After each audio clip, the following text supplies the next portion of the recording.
सूर्य की तरह दोस्तों अगर आप चमकना चाहते हो तो आपको सूर्य के जैसा जलना पड़ेगा। अगर दोस्तों आप हीरे की तरह चमकना चाहते हो तो हीरे की तरह आपको घिसना पड़ेगा। आप मानते हैं कि आप मेहनत करते हैं, लेकिन दोस्तों और आपको मेहनत करना पड़ेगा, क्योंकि दोस्तों आपको जितना रगड़ा जाएगा, आप जितना अपने आप को रगड़ोगे उतना दोस्तों आप चमकोगे, उतना आप ब्राइट हो जाओगे। ठीक है दोस्तों, जैसे जैसे आप लोगों का एग्जाम का डेट करीब होता जा रहा है, वैसे वैसे दोस्तों आप लोगों का जो दिल का धड़कन है वो बढ़ता जा रहा है। इसलिए दोस्तों आज की वीडियो में हम लोग लेके आए हैं क्लास 12 हिस्ट्री का मोस्ट पीपीआई ऑब्जेक्टिव क्वेश्चन और सब्जेक्टिव क्वेश्चन। जी हाँ दोस्तों, क्योंकि आप लोग जानते हैं जितना इंपॉर्टेंट आपके लिए ऑब्जेक्टिव क्वेश्चन होता है उतना ही इंपॉर्टेंट दोस्तों आप लोगों के लिए सब्जेक्टिव क्वेश्चन होता है। अगर दोस्तों आप लोग सब्जेक्टिव क्वेश्चन का 2-3 लाइन को भी सुन लिए और कुछ ना कुछ अगर आपके दिमाग में रहा तो दोस्तों आप एग्जाम में जाकर के जो है कम से कम कुछ ना कुछ आप वहां पर लिख ही दोगे। यानी कि अगर आपका क्वेश्चन आ गया तो आप कुछ ना कुछ उस क्वेश्चन से रिलेटेड लिख ही दोगे। ठीक है, तो दोस्तों इस वीडियो में हम लोग सब्जेक्टिव प्रश्नों के भी करेंगे जो कि आपके एग्जाम में पूछे जाते हैं, और बहुत सारे प्रश्न जो कि पूछे जा चुके हैं, और दोस्तों ऑब्जेक्टिव प्रश्नों के भी करेंगे जो कि आपके एग्जाम में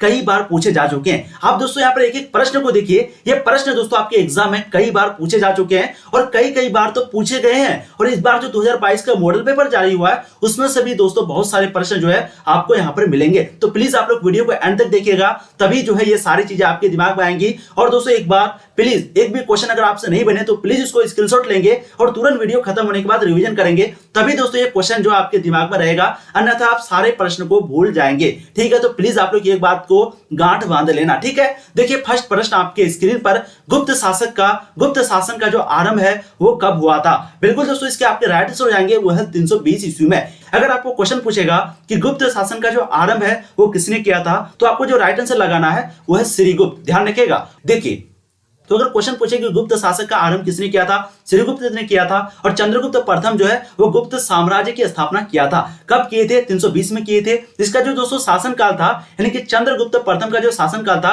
वो कब से कब तक था दोस्तों? तो 320 से लेकर के 335 तक था। ध्यान रखिएगा, वो 320 से लेकर के 335 तक था।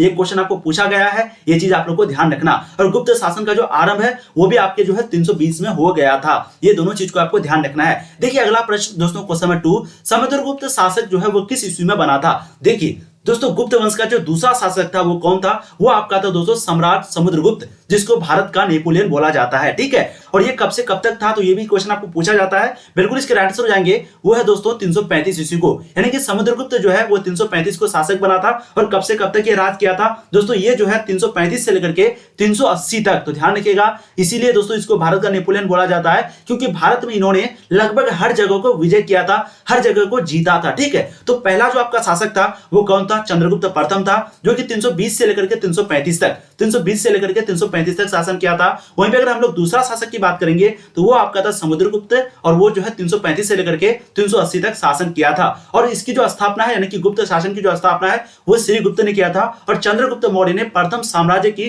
स्थापना किया था, यानी कि गुप्त साम्राज्य की स्थापना। ये दोनों प्रश्न आपको दिमाग में बैठा लेनी है। देखिए दोस्तों अगला प्रश्न, अशोक के अभिलेख को सर्वप्रथम कब पढ़ा गया था? 1850 में, 1830 में, 1737 में, 1837 में। बहुत खूब, इसके दोस्तों राइट आंसर आपको हो जाएंगे वो है 1837 में। ठीक है, तो ध्यान रखिएगा, अशोक के अभिलेख को सर्वप्रथम जो है वो 1837 में पढ़ाया गया था। अगर कभी कभी आपको क्वेश्चन पूछ दे कि किसने सफलतापूर्वक इसको पढ़ा था, यानी कि जो अशोक का अभिलेख था उसको सर्वप्रथम किसने सही से पढ़ा था, तो दोस्तों इसके जो राइट आंसर आपको जाएंगे वो है जेम्स प्रिंसेप ने। ध्यान रखिएगा, जेम्स प्रिंसेप ने। ठीक है, किसने पढ़ा था सबसे पहले?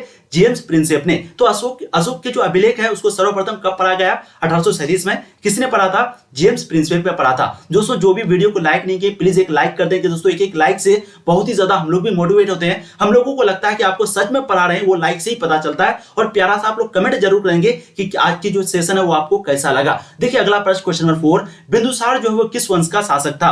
बिंदुसार वो किस वंश का शासक था? गुप्त वंश का, मौर्य वंश का, हरियंत वंश का, या फिर कुषाण वंश का? दोस्तों 4 के आपके राइट हो जाएंगे, बिल्कुल हो जाएंगे दोस्तों वो है मौर्य वंश का। ठीक है, तो 4 के राइट से क्या हो जाएंगे? वो है मौर्य वंश का। तो बिंदुसार जो है वो किस वंश का शासक था? मौर्य वंश का शासक था। कभी कभी दोस्तों आपको क्वेश्चन पूछा जाएगा कि मौर्य वंश की जो स्थापना है वो किसने किया था, तो हमने आपको कई बार बताया है कि चंद्रगुप्त मौर्य और कौटिल्य। ठीक है, ये दोनों ने मिलकर के जो है इसकी स्थापना किए थे। यानी कि संस्थापक कौन कौन है? यानी कि मौर्य वंश का जो संस्थापक है वो कौन कौन है दोस्तों? तो एक आपका है चंद्रगुप्त मौर्य। ठीक है, चंद्रगुप्त मौर्य। एक था दोस्तों आपका कौटिल्य, किसके रचनाकार है? कौटिल्य किसके रचनाकार है? वो है दोस्तों अर्थशास्त्र के। ठीक है, और बिंदुसार जो है दोस्तों वो चंद्रगुप्त मौर्य का बेटा था। ठीक है, तो ध्यान रखिएगा, चंद्रगुप्त का पुत्र वो कौन था? बिंदुसार। ध्यान रखिएगा, ये सभी प्रश्न को आप लोग अच्छे से याद रखिएगा। देखिए अगला प्रश्न, क्वेश्चन नंबर 5, ऋग्वेद में कितने मंडल हैं? आपको क्वेश्चन पूछा गया कि ऋग्वेद में कितने मंडल हैं। बहुत ही आसान क्वेश्चन है, बिल्कुल इसके राइट आंसर आपको जाएंगे वो है 10। ध्यान रखिएगा, ऋग्वेद जो कि सबसे पुरानी वेद है, ठीक है, और ऋग्वेद से ही दोस्तों हम लोगों को वैदिक सभ्यता के बारे में जानकारी मिली थी, इसीलिए वैदिक उसका नाम जो है वैदिक सभ्यता पड़ा। तो ऋग्वेद में दोस्तों टोटल जो है 10 आपका मंडल है। और कभी अगर क्वेश्चन पूछ दे कि टोटल मंत्र कितने हैं, तो दोस्तों वो आपके हैं 10,600, ठीक है। तो अगर आपको क्वेश्चन पूछ दे कि ऋग्वेद में टोटल कितने मंडल हैं, तो वो है 10। और अगर आपको क्वेश्चन पूछ दे कि टोटल मंत्र कितने हैं, तो दोस्तों वो है 10,600। लेकिन इसको भी लेकर के अभी ऊपर नीचे है, लेकिन आपको जो आंसर लगाना है वो 10,600 ही लगाना है।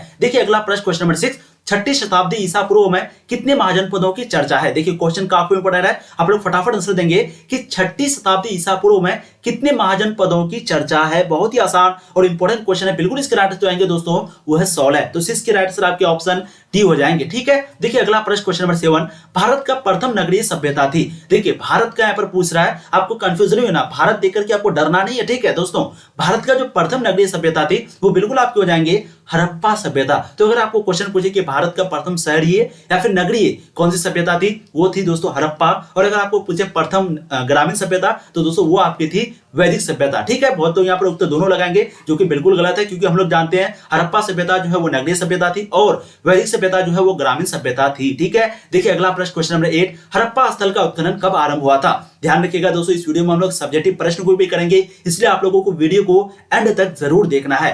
हड़प्पा स्थल का उत्खनन कब आरंभ हुआ था? 1920 में, 1950 में, 1921 में, 1920 में। बहुत ही आसान क्वेश्चन है, बिल्कुल इसके राइट आंसर आपको देंगे। हड़प्पा स्थल का जो उत्खनन है वो 1921 ईस्वी में हुआ था।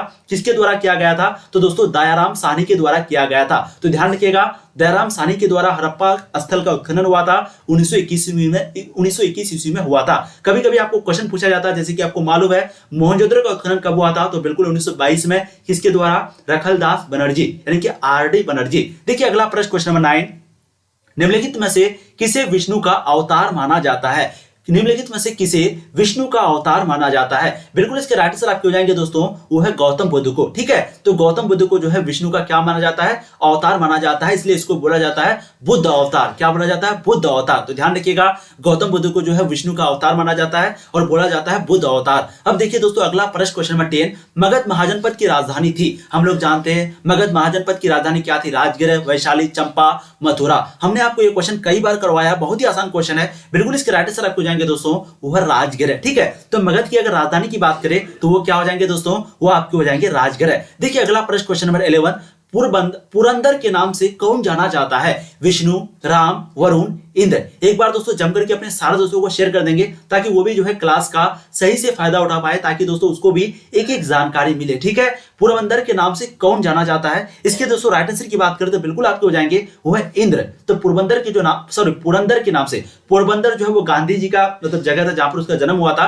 लेकिन यहाँ पर पुरंदर है, ध्यान रखिएगा पुरंदर, ठीक है। तो दोस्तों ये इसके नाम से कौन जाना जाता है? वो है आपके इंद्र। 11 के आपके राइट आंसर ऑप्शन डी हो जाएंगे। देखिए दोस्तों अगला प्रश्न, क्वेश्चन नंबर 12, गौतम बुद्ध का जन्म कब हुआ था? हम लोग जानते हैं, फटाफट आप लोग बताएंगे, 543 में, 30 में, 63 में या फिर 83 में। तो दोस्तों गौतम बुद्ध का जो जन्म है वो कब हुआ था? बिल्कुल इसके राइट आंसर आपको जाएंगे दोस्तों वो है 563 में। तो ध्यान रखना, गौतम बुद्ध का दोस्तों जन्म जो है वो 563 ईस्वी में हुआ था। और कभी कभी आपको क्वेश्चन पूछ देगा कि गौतम बुद्ध का जो है बचपन का नाम क्या था, तो दोस्तों वो आपको लिखना है सिद्धार्थ। ध्यान रखना है, ठीक है। गौतम बुद्ध का जो बचपन का नाम था वो क्या था दोस्तों? वो आपका था सिद्धार्थ। तो ध्यान रखेंगे आप लोग, बिल्कुल ध्यान रखेंगे। तो गौतम बुद्ध का बचपन का नाम सिद्धार्थ था। इसका जो जन्म है वो नेपाल में हुआ था। कहां पर हुआ था? नेपाल में एक जगह थी जिसका नाम था लुम्बिनी नेपाल। तो क्वेश्चन पूछा भी गया है कि गौतम बुद्ध का जो जन्म है वो कहां पर हुआ था? तो लुम्बिनी नामक जगह पर नेपाल में हुआ था। बचपन का नाम सिद्धार्थ था और 563 ईस्वी में गौतम बुद्ध का पैदाइश हुई थी, यानी कि उसकी जो है जन्म हुए थे। जी हाँ। और कभी कभी आपको महावीर के बारे में पूछेगा कि महावीर का जो बचपन का नाम था वो क्या था,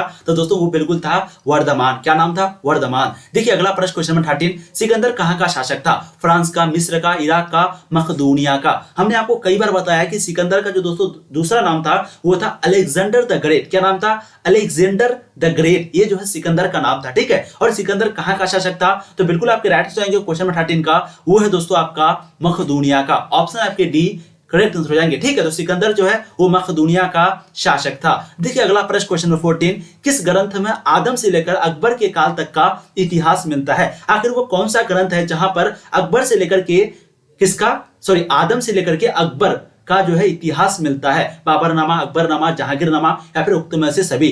14 के दोस्तों राइट आंसर की बात करें तो बिल्कुल आपके हो जाएंगे वो है अकबरनामा। ठीक है, अकबरनामा किसके द्वारा लिखा गया है आप लोग को बताना है, बिल्कुल अबुल फजल के द्वारा। क्वेश्चन आपको कभी कभी पूछा जाता है ये जो आईनी अकबरी है ये किसके द्वारा लिखा गया, अबुल फजल के द्वारा। कभी क्वेश्चन आपको पूछ देगा कि बाबरनामा जो है वो किसके द्वारा लिखा गया है, तो दोस्तों बाबरनामा जो है वो बिल्कुल बाबर के द्वारा ही लिखा गया है। ठीक है, कभी कभी आपको क्वेश्चन पूछ देगा कि जहांगीरनामा, जिसको हम लोग क्या बोलते हैं, तुजुक ए जहांगीरी, क्या बोलते हैं, तुजुक ए जहांगीरी। ध्यान रखना ये क्वेश्चन आपको पूछा भी गया है। ये दोस्तों ये जो तुजुक ए जहांगीरी है ये किसके द्वारा लिखा गया था, तो दोस्तों ये जो तुजुक ए जहांगीरी है वो भी जहांगीर के द्वारा ही लिखा गया था। ठीक है, तो बाबरनामा जो है वो भी बाबर के द्वारा, अकबरनामा वो अबुल फजल के द्वारा, और जहांगीरनामा जिसको हम लोग तुजुक ए जहांगीरी बोलते हैं ये दोस्तों जो है वो भी जहांगीर के द्वारा लिखा गया था। कभी कभी आपको क्वेश्चन पूछ देगा कि हुमायूंनामा जो है, हुमायूंनामा वो किसके द्वारा लिखा गया था, क्वेश्चन पूछा भी गया है, मैंने आपको करवाया भी है। बिल्कुल इसके राइट आंसर रहेंगे उसके सौतेली बहन जिसका नाम था गुलबदन बेगम। क्या नाम था, गुलबदन बेगम। ठीक है, तो गुलबदन बेगम के द्वारा हुमायूंनामा लिखा गया था। तो ये सभी प्रश्न आप ध्यान रखेंगे। यहाँ पर आपको क्वेश्चन क्या पूछा गया था कि किस ग्रंथ में आदम से लेकर के अकबर के काल तक का इतिहास मिलता है, तो बिल्कुल आपके राइट आंसर हो जाएंगे वो है दोस्तों अकबरनामा। अब देखिए अगला प्रश्न, क्वेश्चन नंबर आपके हो जाएंगे 15, जो कि काफी इंपोर्टेंट क्वेश्चन है। क्वेश्चन आपको क्या कह रहा है कि अकबर ने अबुल फजल से अपने स्वयं के काल का इतिहास लिखवाया, प्राचीन काल में ऐसी परंपरा कहां पर थी। यानी कि क्वेश्चन आपको पूछ रहा है कि अकबर जो है वो अपने स्वयं के लिए यानी कि खुद के काल के लिए यानी कि जो वो शासन किए थे उसके लिए क्या लिखवाया, इतिहास लिखवाया अबुल फजल के द्वारा, जिसको हम लोग जानते हैं आईने अकबरी बोलते हैं, अकबरनामा बोलते हैं। ठीक है, तो उसी तरीके से उस समय भी हुआ था, यानी कि प्राचीन काल में भी ऐसी परंपरा थी। वो कहां पर थी आपको यही चीज बताना है। चीन में थी, यूनान में थी, रोम में थी, इंग्लैंड में थी। तो दोस्तों 15 के जो राइट आंसर आपके हो जाएंगे बहुत गजब, इसके आपके राइट आंसर हो जाएंगे वो है चीन। ठीक है, तो हो जाएंगे आपके ऑप्शन ए चीन। अब देखिए अगला प्रश्न, क्वेश्चन नंबर 16, बादशाहनामा किसने लिखा था। तो अभी हमने आपको करवाया था, क्वेश्चन पहले भी करवाया था। बादशाहनामा का दोस्तों जो लेखक है यानी कि जो बादशाहनामा लिखा था उसका नाम था अब्दुल हमीद लाहौरी। ऑप्शन आप यहां पर देख सकते हैं, कोई दिक्कत नहीं। बिल्कुल देखिए अब्दुल हमीद लाहौरी, ऑप्शन आपके सी करेक्ट आंसर हो जाएंगे। ठीक है, तो अबुल फजल जो है वो क्या लिखा था, बिल्कुल अकबरनामा आइन जिसको हम लोग बोलते हैं वो जो है किसने लिखा था, आईने अकबरी वो किसने लिखा था, अबुल फजल ने लिखा था। लेकिन अगर आपको क्वेश्चन पूछे कि बादशाहनामा वो किसने लिखा था, बादशाहनामा किसने लिखा था, तो दोस्तों वो जो है अब्दुल हमीद लाहौरी ने लिखा था, जो कि अबुल फजल के शिष्य थे। क्या थे वो, शिष्य थे। ध्यान रखना क्वेश्चन अगर पूछेगा कि अब्दुल हमीद लाहौरी जो है वो कौन थे, तो दोस्तों वो जो है अबुल फजल के शिष्य थे। ध्यान रखिएगा शिष्य थे। ठीक है, तो हमने आपको बता दिया बाबरनामा वो बाबर ने लिखा था, अकबरनामा वो अबुल फजल ने लिखा था, जहांगीरनामा जिसको हम लोग बोलते हैं तुजुक ए जहांगीरी ये जो है जहांगीर ने लिखा था, बादशाहनामा वो जो है दोस्तों हमीद, क्या नाम है, अब्दुल हमीद लाहौरी। कभी कभी आपको ऑप्शन में सिर्फ लाहौरी देगा, ये भी चीज ध्यान रखेंगे, कभी कभी आपको सिर्फ ऑप्शन में लाहौरी देगा। ठीक है, तो लाहौरी ने लिखा था। और कभी कभी क्वेश्चन आपको पूछा जाएगा हुमायूंनामा किसने लिखा था, तो बिल्कुल गुलबदन बेगम ने। दोस्तों हम आपको बार बार क्वेश्चन को इसलिए रिपीट करवाते हैं ताकि आपके दिमाग में ये चीज ध्यान में रहे और जब भी एग्जाम में आए, आपके सामने क्वेश्चन पेपर आए, आप आराम से आंसर दे दोगे। ठीक है,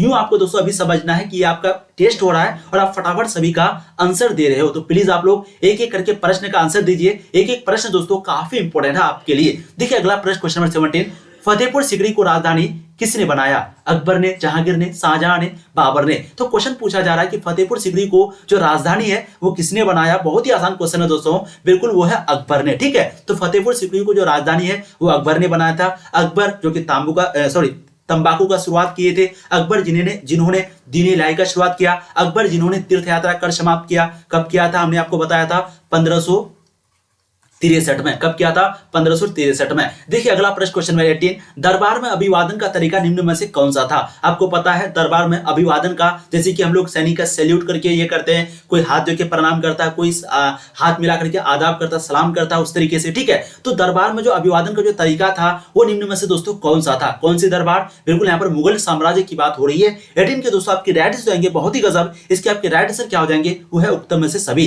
यानी कि वहां पर जो है कॉर्निश भी होता था, सजाद यहाँ पर सजदा होगा। ठीक है, और पायबोस भी होता था। पायबोस मतलब क्या दोस्तों, हाथ को चूमना। ठीक है, सजदा मतलब झुकना, कॉर्निश मतलब हमको तो उतना सच में मालूम नहीं है, लेकिन कॉर्निश एक होता था, एक तरीका था वहां पर। तो दरबार में जो है अभिवादन का तरीका ये सभी था, तो उक्त से सभी राइट आंसर आपके ऑप्शन डी हो जाएंगे। ठीक है, देखिए अगला प्रश्न, क्वेश्चन नंबर 19, जो कि काफी इंपोर्टेंट है। मुमताज एवं शाहजहां की पुत्री का नाम क्या था? कल के वीडियो में भी मैंने आपको यह प्रश्न करवाया था कि शाहजहां की जो सबसे बड़ी पुत्री थी वो थी दोस्तों जहां आरा, बड़ी बेटी, ठीक है। जो दूसरी बेटी थी वो थी रोशन आरा। और चांदनी चौक की जो डिजाइन है दोस्तों वो किसने किया था? वो जहां आरा ने किया था। क्वेश्चन अगर पूछा जाएगा कि चांदनी चौक का जो डिजाइन है वो किसने किया था? जहां आरा ने किया था। रोशन आरा दूसरी बेटी थी और गौहर आरा जो है वो चौदहवीं बेटी थी। ध्यान रखिएगा, गौहर आरा वो कौन सी बेटी थी? चौदहवीं बेटी थी। इसलिए यहां पर आपके राइट हो जाएंगे ऑप्शन डी। तो मुमताज और शाहजहां की पुत्री का नाम क्या था? उक्त सभी, यानी कि रोशन आरा भी था, गौहर आरा भी था और जहां आरा भी था। कभी कभी क्वेश्चन पूछेगा, बहुत ही आसान क्वेश्चन है, ताजमहल किसने बनवाया? बिल्कुल शाहजहां ने बनवाया। किसके याद में बनवाया? मुमताज महल के नाम, सॉरी, मुमताज के याद में बनवाया। देखिए दोस्तों अगला प्रश्न, क्वेश्चन नंबर 20, सर्वप्रथम विजयनगर की यात्रा पर आने वाला विदेशी यात्री कौन था? हमने आपको ये क्वेश्चन पहले भी करवाया है कि सबसे पहले विजयनगर की यात्रा पर जो आने वाला विदेशी यात्री था वो कौन था? बिल्कुल इसके राइट आंसर आपको जाएंगे दोस्तों, वो है निकोली कोंटी, ठीक है। विजयनगर की स्थापना किसने किया था? बिल्कुल आपके राइट आंसर जाएंगे हरिहर तथा बुक्का ने। लेकिन यहाँ पर क्वेश्चन क्या पूछ रहा है कि कौन सा विदेशी यात्री है जो कि सबसे पहले आया था? वो था दोस्तों निकोली कोंटी, ठीक है। विजयनगर साम्राज्य सबसे ज्यादा तरक्की कब किया था? बिल्कुल कृष्णदेव राय के शासन काल में। ध्यान रखिएगा। देखिए अगला प्रश्न, क्वेश्चन नंबर 21, अपना यात्रा वृत्तांत जिसका नाम क्या है? मतलड सादेन नाम से जो है किस विदेशी यात्री ने लिखा है? ठीक है, नाम ही थोड़ा सा यूनिक है, तो प्लीज यूनिक है तो यूनिक के जैसा आप लोग को याद रखना है। बिल्कुल इसके राइट से क्या हो जाएंगे दोस्तों? वो है अब्दुल रज्जाक, ठीक है। तो अपना यात्रा वृत्तांत जिसका नाम क्या है? मतलड सादेन नामक, यानी कि नाम से जो है किस विदेशी यात्री ने लिखा था? तो दोस्तों वो जो है अब्दुल रज्जाक ने लिखा था। देखिए अगला प्रश्न, क्वेश्चन नंबर 22, शेख कुतुबुद्दीन बख्तियार काकी का संबंध किस सूफी संप्रदाय से था? क्वेश्चन आपको पूछा जाता है कि शेख कुतुबुद्दीन बख्तियार काकी का जो संबंध है वो कौन से सूफी संप्रदाय से है? चिश्ती, सुहरावर्दी, कादरी, नक्शबंदी। 22 के दोस्तों राइट आंसर आपके हो जाएंगे वो है आपके चिश्ती। तो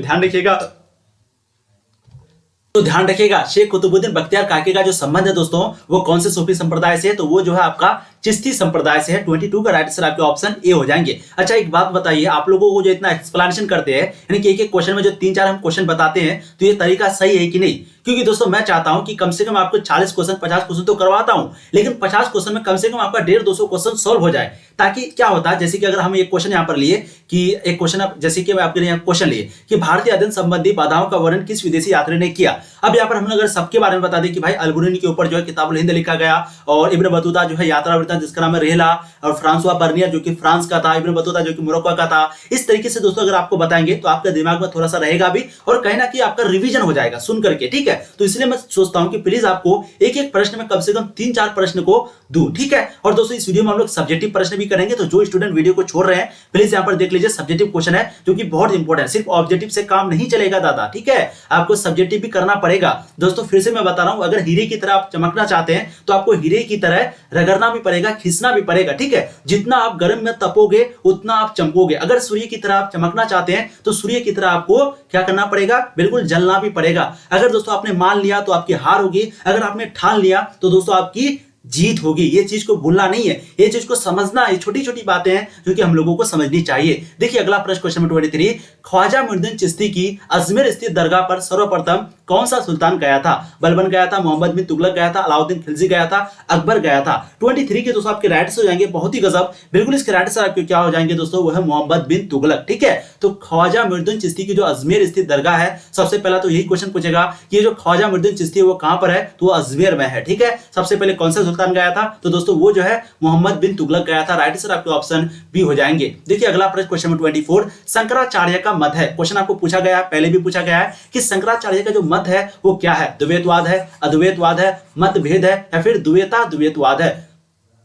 सॉरी, भेदवाद यहां पर होगा, ठीक है। तो आप लोग आंसर देंगे कि शंकराचार्य का जो मत है वो कौन सा है। बिल्कुल 24 के दोस्तों आपके राइट हो जाएंगे, वो है अद्वैतवाद। ऑप्शन आपके बी करेक्ट हो जाएंगे क्वेश्चन नंबर 24 का। देखिए अगला प्रश्न, क्वेश्चन नंबर 25, भारतीय अध्ययन संबंधी बाधाओं का वर्णन किस विदेशी यात्री ने किया है? क्वेश्चन आपको पूछा जा रहा है कि भारतीय अध्ययन संबंधी बाधाओं का जो वर्णन है वो कौन से विदेशी यात्री ने किया था? अल-बुरूनी ने, मार्को पोलो ने, इब्न बतूता ने, बर्नियार ने, ठीक है। 25 के दोस्तों आपके राइट हो जाएंगे, बहुत ही गजब। इसके राइट से क्या हो जाएंगे? वो है दोस्तों अल-बुरूनी ने, ठीक है। तो भारतीय अध्ययन संबंधी बाधाओं का जो वर्णन है, यानी कि भारत के अंदर जो पढ़ाई के अध्ययन संबंधी, मतलब पढ़ाई से रिलेटेड जो ये था, मतलब कि जो बाधा था, जो प्रॉब्लम थी, जो दिक्कतें थी, उसका जो वर्णन है दोस्तों वो अल-बुरूनी ने किया था। क्योंकि अल-बुरूनी जो है वो अपने जमाने में बहुत बड़े विद्वान थे, बहुत बड़े विद्वान, समझ रहे हैं आप। वो जो है इतनी 4-5 भाषा जानते थे। फिर भारत में आने आकर के उन्होंने जो है संस्कृत भाषा को सीखा, ठीक है। उन्होंने जो है किताबुल रेहला, तो वो जो है इब्न बतूता ने, किताबुल हिंद अल बुरूनी ने लिखा था, हमने अभी आपको बताया। इब्न बतूता जिसने रेहला लिखा था, बर्नियार जो कि फ्रांस का था।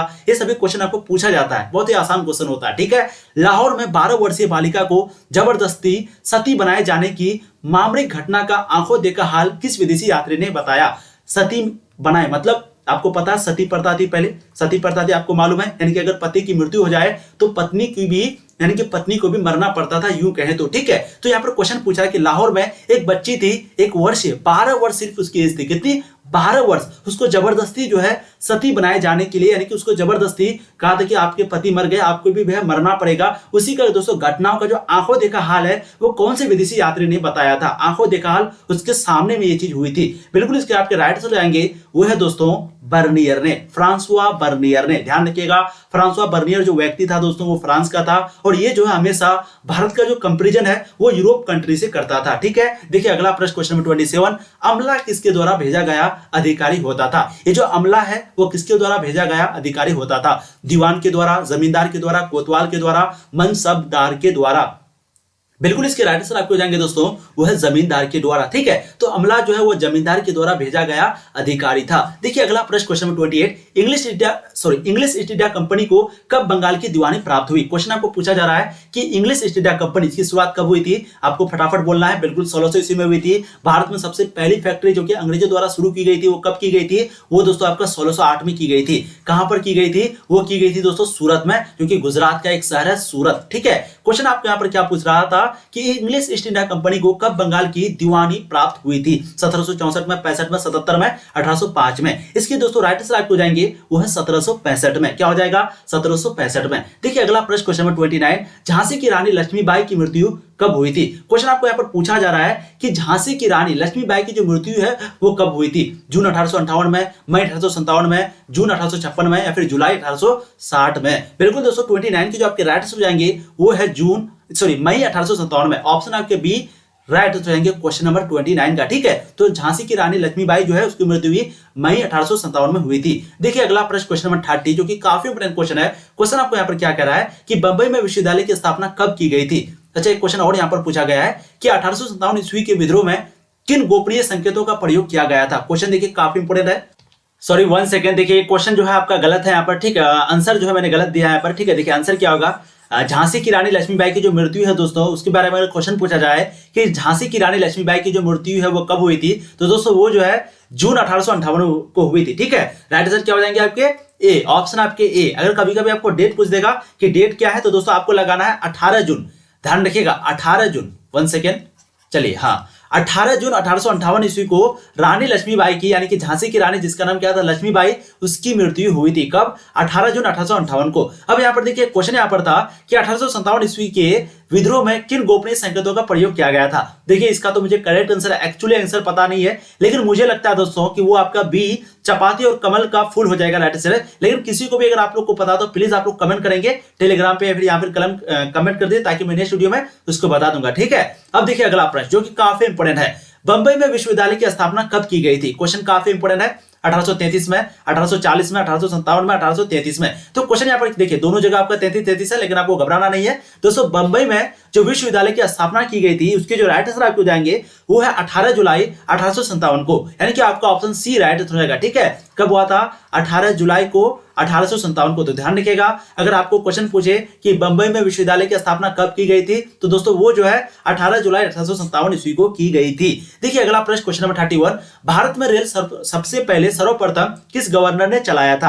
आपके ऑप्शन स्क्रीन पे है, रॉबर्ट क्लाइव ने, लॉर्ड डलहौजी ने, या फिर लॉर्ड रिपन ने, या फिर लॉर्ड लेटन ने। दोस्तों इसके जो राइट आंसर जाएंगे बिल्कुल आपके हो जाएंगे वो है लॉर्ड डलहौजी ने, ठीक है। तो ध्यान रखिएगा जब भी आपको क्वेश्चन पूछे कि भारत में सबसे पहले जो है कौन सा गवर्नर ने रेल को चलाया था तो दोस्तों इसके जो राइट आंसर हो जाएंगे वो आपके हो जाएंगे लॉर्ड डलहौजी ने, ठीक है। अब देखिए अगला प्रश्न, क्वेश्चन नंबर 32, खेरा यानी कि जो गुजरात में एक आंदोलन हुआ था, किसान आंदोलन, वो कब हुआ था? क्वेश्चन काफी इंपोर्टेंट है। यहाँ पर भी जो है गांधी जी की बहुत बड़ी भूमिका थी, ठीक है। एक तरह से समझ सकते हैं कि उसी ने शुरू किया था। तो दोस्तों खेरा यानी कि जो गुजरात है वहां पर किसान आंदोलन कब हुआ था? 1917 को, 1918 को, 1921 को, या फिर 1925 को? दोस्तों इसके जो राइट आंसर आपको जाएंगे वो है आपके 1918 को। कभी कभी आपको डेट भी पूछा जाएगा कि डेट क्या है तो आपको राइट आंसर क्या लगाना है? 22 मार्च, ध्यान रखिएगा 22 मार्च 1918 को खेरा यानी कि गुजरात में किसान आंदोलन हुआ था। तो ये सभी क्वेश्चन दोस्तों आपको पूछे जाते हैं, इसलिए आपको बार बार मैं आपको रिपीट करवाता हूं। देखिए अगला प्रश्न, क्वेश्चन नंबर 33, जलियांवाला बाग हत्याकांड कब हुआ था? देखिए क्वेश्चन काफी इंपोर्टेंट है, हमने आपको ये क्वेश्चन कई बार करवाया है। बिल्कुल इसके राइट आंसर आपको जाएंगे वह 13 अप्रैल 1919। ठीक है, तो दोस्तों जलियांवाला जो बाग हत्याकांड है वो कब हुआ था? वो आपका हुआ था 13 अप्रैल 1919 को। देखिए अगला प्रश्न, क्वेश्चन नंबर 34, काला कानून किसे कहा गया? आपको मालूम है दोस्तों, ये काला कानून जब लागू हुआ था तो उस समय जो विद्रोही थे, यानी कि जो विद्रोही थे, जो भारतीय थे, उसको सीधा गोली मारने की एक प्रकार का समझ सकते हैं कि इजाजत थी और पूरा सैनिक कानून को लागू कर दिया था इस कानून के तहत, इस एक्ट के तहत। तो आप लोग बताएंगे कि काला कानून जो है किसे कहा गया? बिल्कुल इसके राइट आंसर आपको जाएंगे दोस्तों वह रॉलेट एक्ट को, यानी कि ऑप्शन ए 34 का राइट आंसर हो जाएंगे। देखिए दोस्तों अगला प्रश्न, क्वेश्चन नंबर आपके 35, भारत छोड़ो आंदोलन किस वर्ष शुरू हुआ था? हमने आपको ये क्वेश्चन कई बार करवाया है कि भारत छोड़ो आंदोलन जो है वो गांधी जी के द्वारा किया गया था। कब किया गया था? बिल्कुल इसके राइट आंसर आपको जाएंगे वो है 1942 ईस्वी को। ठीक है, तो भारत छोड़ो आंदोलन जो है वो 1942 ईस्वी को गांधी जी के द्वारा किया गया था। अगला प्रश्न देखिए, क्वेश्चन 36, दिल्ली चलो का नारा किसने दिया था? अच्छा, कभी कोई आपको क्वेश्चन पूछेगा कि भारत छोड़ो आंदोलन आखिर क्यों हुआ,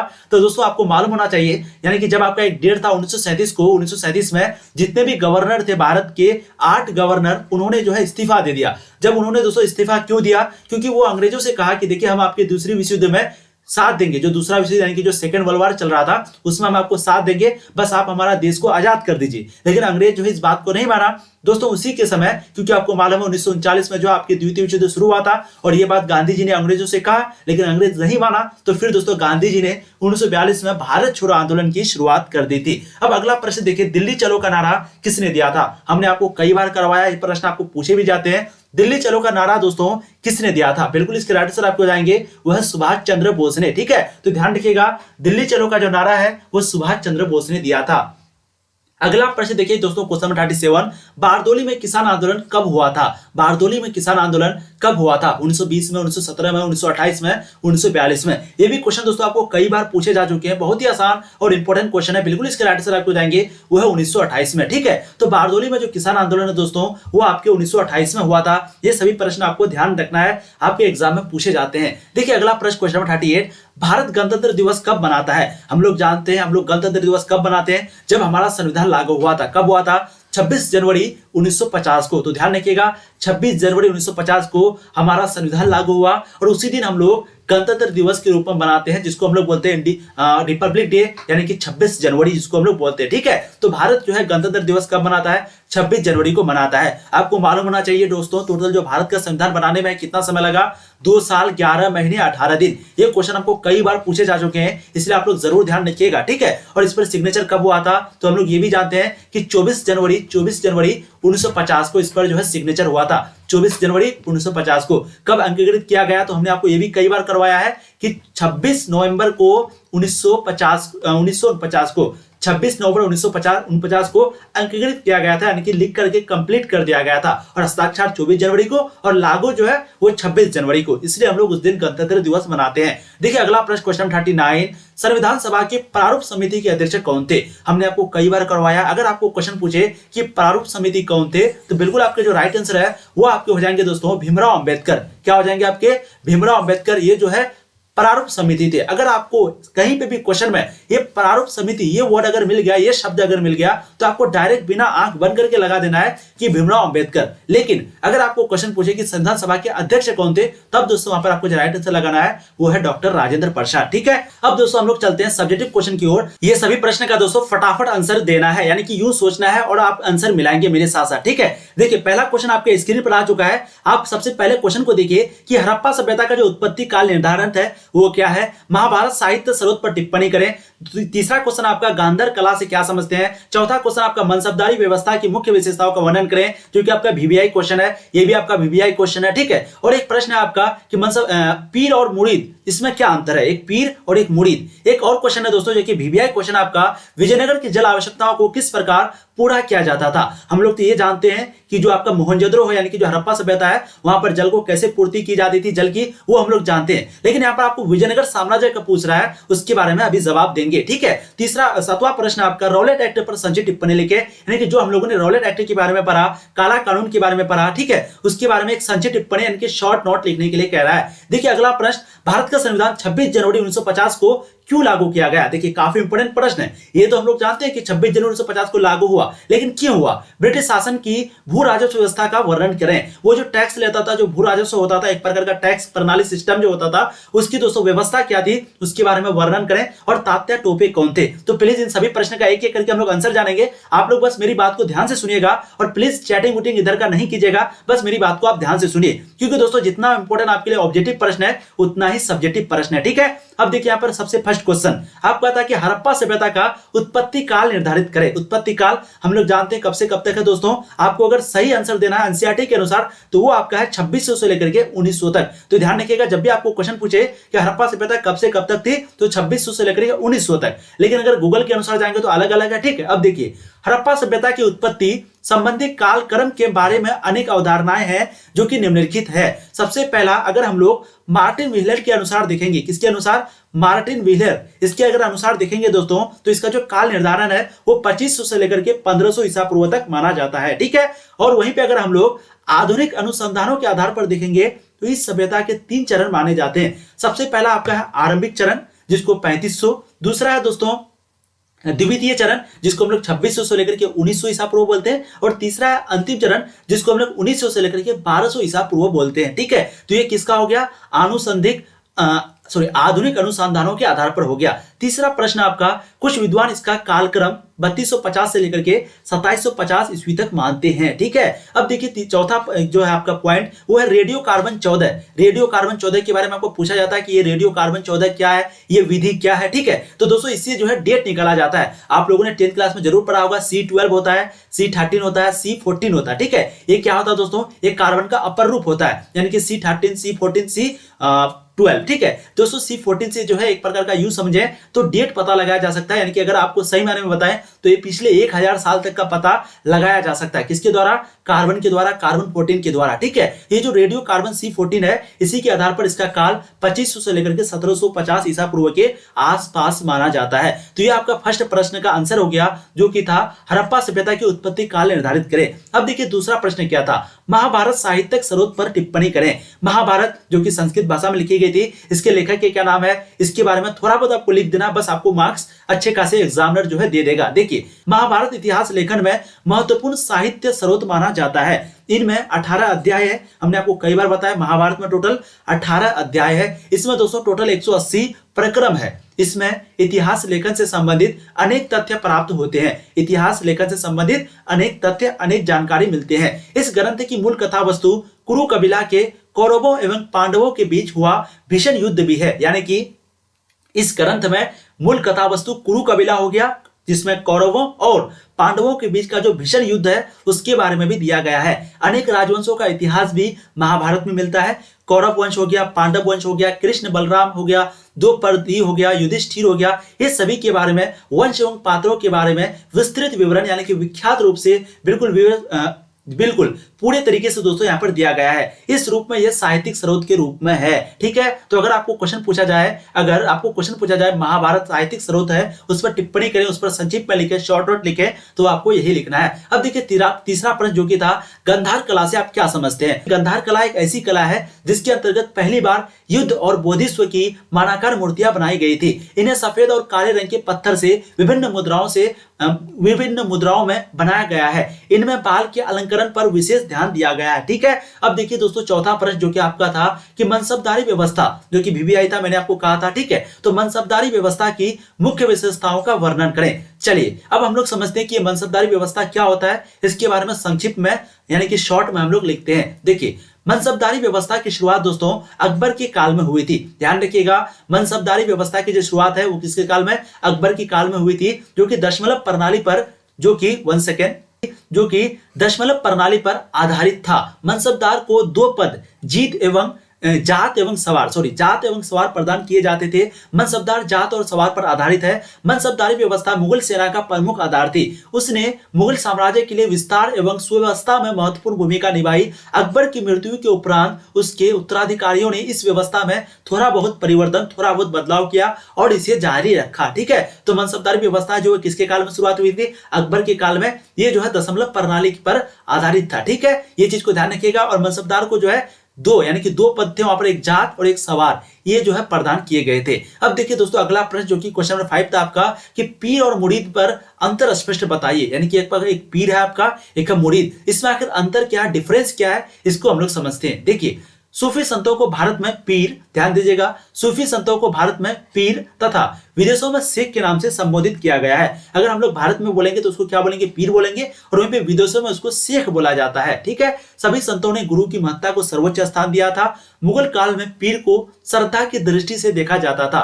पीर के जो शिष्य होते थे वे मुरीद कहलाते थे। तो चीजें आपको समझ में आ गई, यानी कि सभी संतों की जो महत्ता को जो है वो सर्वोच्च स्थान दिया गया था। मुगल काल में जो पीर होते थे उसको श्रद्धा की दृष्टि से देखा जाता था, और पीर के जो शिष्य होते थे उसी को मुरीद बोला जाता था। मुरीद जो है वो गुरु के प्रति असीम श्रद्धा भाव रखते थे। वो पीर के शिक्षाओं को जन जन तक पहुंचाते थे, यानी कि बहुत लोगों तक पहुंचाते थे, जो पीर जो है शिक्षा देते थे उनको। ठीक है, देखिए अगला प्रश्न क्वेश्चन नंबर 6 आपके क्या था? विजयनगर की जल आवश्यकताओं को, यानी कि विजयनगर में पानी की जो आवश्यकता होती थी उसको कैसे पूरा किया जाता था, उसी के बारे में आपको विस्तार पूर्वक नहीं, बस संक्षिप्त में आपको देना है, क्योंकि यह आपका जो है शॉर्ट क्वेश्चन है। ठीक है, देखिए क्वेश्चन नंबर 6, जो भी दोस्तों अभी तक वीडियो को लाइक नहीं किए हैं प्लीज एक लाइक कर देंगे। एक लाइक से दोस्तों फिर से मैं बता रहा हूं, एक लाइक से पता चलता है दोस्तों कि आप लोग सच में पढ़ रहे हैं, आप लोगों को चीजें जो वो समझ में आ रही है। और जो भी नए जुड़े हैं, पहली बार जुड़े हैं, चैनल को सब्सक्राइब कर लीजिए, क्योंकि दोस्तों यहाँ पर आपको बहुत मजे के साथ पढ़ाई जाती है। देखिए अगला प्रश्न क्वेश्चन नंबर 6, विजयनगर के राजा जनता का विशेष ध्यान रखते थे। क्वेश्चन क्या पूछा था आपको कि विजयनगर में जो है पानी की व्यवस्था कैसे होती थी, उसकी जो आवश्यकता है उसको कैसे पूरी की जाती थी। तो दोस्तों विजयनगर के जो राजा होते थे वो जनता का जो है बहुत ज्यादा ध्यान रखते थे। विजयनगर में बड़े बड़े जलाशयों का निर्माण कराया गया था।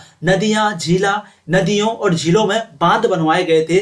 नदियों झीलों से नहरें निकाली गई थी, जिससे सिंचाई भी होती थी। जनता के लिए पेयजल की सुंदर व्यवस्था, सुंदर सिस्टम थी। ठीक है, तो आपको यही पॉइंट को लिख देना है कि विजयनगर के जो राजा थे वो जनता के प्रति बहुत ज्यादा ध्यान रखता था। वो बड़े बड़े जलाशयों का एक प्रकार का बांध बनवाए थे, बड़े बड़े नदी में, तालाब में। ठीक है, और वो जो है सिंचाई के लिए भी अलग से बनवाए थे, नहरें बनवाए थे। तो ये सभी के बारे में जैसे आप पढ़े थे इसमें हड़प्पा सभ्यता में मोहनजोदड़ो के बारे में सेम टू सेम हूबहू आपको वैसे ही लिख देना है। देखिए अगला प्रश्न क्वेश्चन नंबर 7 जो कि था आपका कि रॉलेट एक्ट क्या था? रॉलेट एक्ट, इस पर संक्षिप्त टिप्पणी लिखे, यानी कि इसके बारे में शॉर्ट में आपको लिखने के लिए कह रहा है। देखिए रॉलेट एक्ट के बारे में अगर समझेंगे तो उसको पहले समझेंगे। देखिए प्रथम विश्व युद्ध के समय क्रांतिकारी भी बहुत सक्रिय हो गए थे, यानी कि प्रथम विश्व युद्ध जो हुआ था उस समय क्रांतिकारी जो बहुत क्या हो गया था? सक्रिय, यानी कि अलर्ट हो गया था, अलर्ट। ठीक है, वे भारत भी क्रांति द्वारा स्वराज्य प्राप्त करना चाहते थे। भारत में भी क्या करना चाहते थे? क्रांति के द्वारा, रिवोल्यूशन के द्वारा स्वराज्य प्राप्त करना चाहते थे, यानी कि देश को आजाद करना चाहते थे।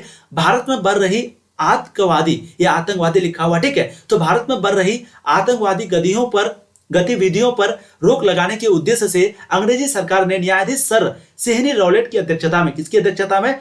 सिहनी रॉलेट की अध्यक्षता में एक समिति का गठन किया। इस समिति के सुझाव में 1919 ईस्वी के केंद्रीय विधान परिषद में विधेयक पास हुआ, यानी कि बिल पास हुआ। यह विधेयक दोस्तों रॉलेट एक्ट के नाम से जाना जाता है। इस एक्ट के माध्यम से अंग्रेजी सरकार को अधिकार मिला कि वह जिसको चाहे जब तक चाहे बिना मुकदमा चलाए जेल में बंद रख सकती है। भारतीय लोगों ने इस कानून को काला कानून कहा। तो क्वेश्चन आपको पूछा जाता है, हमने अभी आपको करवाया कि काला कानून कौन है, वो दोस्तों आपका रॉलेट एक्ट है। तो ध्यान रखिएगा, ये जो है 1919 में केंद्रीय विधान परिषद से विधेयक पास हुआ था, नहीं कि ये बिल पास हुआ था, तब उसके बाद ये एक्ट बन गया था। क्योंकि कोई भी बिल पहले होता है उसके बाद पास होने के बाद वो क्या बन जाता है? एक्ट बन जाता है। ठीक है, अब देखिए अगला प्रश्न क्वेश्चन नंबर 8 आपका क्या था कि भारत का संविधान जो तो 26 जनवरी 1950 को तो लागू हुआ है, लेकिन आखिर 26 जनवरी 1950 को ही क्यों आखिर? बहुत बड़ी सवाल है, हर चीज में क्यों। ठीक है, देखिए भारत का संविधान दोस्तों वो 26 नवंबर 1949 को बनकर तैयार हो गया, ये हम लोग जानते हैं। इसको बनाने में हम लोग जानते हैं कि 2 वर्ष 11 महीने 18 दिन का समय लगा था, परंतु इसे 2 महीना बाद यानी कि 26 जनवरी 1950 को लागू किया गया। क्यों? ठीक है। इसका एक कारण था दोस्तों कि जवाहरलाल नेहरू ने कांग्रेस की अध्यक्षता में करते हुए 31 दिसंबर 1929 में लाहौर अधिवेशन में पूर्ण स्वराज्य की मांग का प्रस्ताव पारित किया था। आपको मालूम है जवाहरलाल नेहरू ने कांग्रेस की अध्यक्षता में, ध्यान रखिएगा, जवाहरलाल नेहरू ने कांग्रेस की अध्यक्षता में 31 दिसंबर 1929 को कहां पर, लाहौर अधिवेशन में पूर्ण स्वराज्य की मांग की प्रस्ताव किया था। आपको क्वेश्चन पूछा जाता है कि कब वो जो है पूर्ण स्वराज की मांग का प्रस्ताव किया था, तो दोस्तों 31 दिसंबर 1929 में, कहां पर, लाहौर अधिवेशन में, ठीक है। 26 जनवरी 1930 ईस्वी के दिन सारे भारत में स्वतंत्र दिवस के रूप में मनाया गया था। कब, 26 जनवरी को, यानी कि 26 जनवरी को इसी रूप में मनाया जाने लगा। यानी कि दोस्तों 26 जनवरी 1930 को जो है इसके दिन जो है स्वतंत्रता दिवस लगभग पूरे भारत में मनाया गया था। इसके बाद प्रतिवर्ष 26 जनवरी को इसी रूप में मनाया जाने लगा। इसी पवित्र दिवस की याद को ताजा रखने के लिए संविधान सभा ने संविधान को 26 जनवरी 1950 को लागू किया।